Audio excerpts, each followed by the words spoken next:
Ku danna subscribe, kana ku danna ƙararrawa domin samun sabbin shirye-shiryen. A yau ne muka samu labarin an sace ɗalibai sama da 600 a jihar Katsina.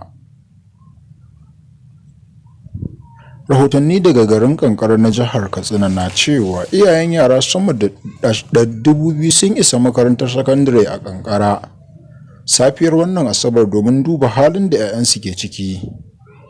Biyo bayan kwashe ɗalibai da 'yan bindiga suka yi a daren Juma'a wayewar garin Asabar. Wani ganau ya shaida wa DW cewa hankalin jama'an yankin ya tashi yayin da mahukuntan jihar ke kokarin tantance adadin ɗaliban da aka sace.